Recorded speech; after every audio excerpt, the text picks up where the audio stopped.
Hello, hello, and welcome to the show. Welcome to The Creative Kind. My name is Isolde Trachtenberg, and I'm really happy you're here. I'm giving you a reminder that The Creative Kind and my other show called Tell Your Story Better are going to be joining forces as it were, so that I can provide you with consistent thoughts on creativity and communication all in the same space. If you're a subscriber to this show here, please consider subscribing to the Tell Your Story Better podcast. When it makes its way over and becomes the same thing, it might just be called creative communication. I'm not sure. Now that I'm thinking about it, that might be what it's called. Anyway, so I want to talk today about something that has been on my mind a lot. As part of doing the exploration on creativity that I'm doing, I've been talking last week about visionaries versus implementers, two kinds of creatives. And I want to talk about the other two kinds that sort of inform visionary and implementers, and that is specialists versus generalists. So a specialist is someone who is great at the one thing. They're your Mozart and your Einstein. They are amazing at the one thing they're amazing at, and that's it. Then you have your generalist, someone who's pretty good at a lot of different things, someone who is able to get proficient at just about everything they try. But you know what? They might be frustrated that they don't have that one thing, the one thing that they could be amazing at, that they could be Einstein or Mozart at. And it's interesting to me that generalists, of which I am one, become so frustrated about that because we all want that thing, the one thing I'm great at, the one thing that will set me apart from everybody else. And there are people who even have podcasts all about greatness, right? I forget the guy's name, sorry about that, the School of Greatness. And there are tons of things dedicated to find the one thing. Well, I'm here to tell you that the one thing may not be the one thing for you. You may be a generalist. You may be pretty good at the number of things that you're doing in your life, and you may not have that one specialty. And I'm here to tell you, don't be upset about that. Don't be sad that you don't have a specialty. And here's why. Sometimes, often, a person who is a specialist is great at what they're great at, but they're not rubbish necessarily. I tend to say that to my life coaching clients when they're generalists and are pissed off, but they tend to have trouble being good at other things because they can only think about the one thing.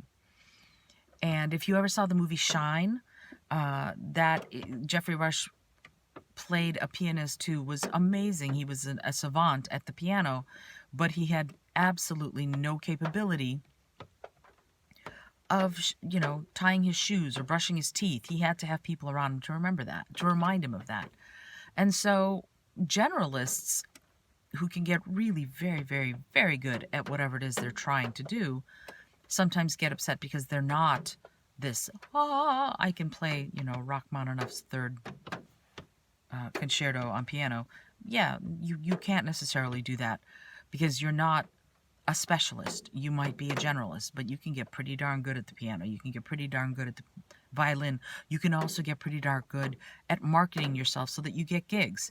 You can get pretty darn good at writing the letters you need to write. You can have a lot of investments. You can do all sorts of things because you're a generalist and your skill set is spread out a little bit instead of being all in one place. So as a generalist, I'm here to tell you that's not a bad thing. It is not a bad thing to be able to become proficient at things because you become much more adaptable. I liken it actually to perfect pitch versus relative pitch in singing. I know this episode sounds like it's all over the place, but bear with me. If you're singing, you can have perfect pitch, which means you key into a pitch and you will know what that pitch is forever and ever, amen, right? So if somebody were to say, sing an E, you'd be able to go, ah. I'm not sure that's an E. I don't know. I don't have perfect pitch. But let's say it is, okay? And that means that you can always key into it. You don't need anybody else to give it to you. It's always there. That's great. However, You can also have relative pitch, and relative pitch is when you get your pitch relative to other pitches. In other words, if you hear a starting pitch, you can find yours. If you hear a pitch that isn't the one you have to find, but you've got decent pitch, relative pitch, you can get to where your starting note is because you're able to know relative from the one you heard before what it is that you're supposed to go to. So let's say I'm only given this pitch, and I need to start a fourth above that. And I go, okay, relative to that pitch is the fourth. Bum. So I would actually be able to go, okay, that's what it is, relative. Hang on. Remember, this show is raw, real, and unedited. You're getting it straight from me to you. Which means that sometimes I'm going to cough, right?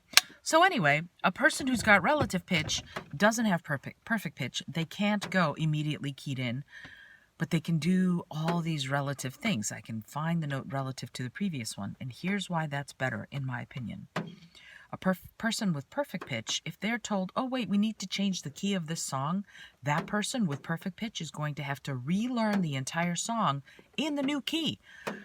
How frustrating that must be. A person who's got relative pitch, let's say they wanted me to sing Amazing Grace. I could sing Amazing Grace and I'd go, Amazing Grace, how sweet the sound. That's great. But what if they said, but wait a minute, we're going to need to change the key and you need to sing it up here. I just go relative to that. What do I need to do? Amazing Grace, how sweet the sound.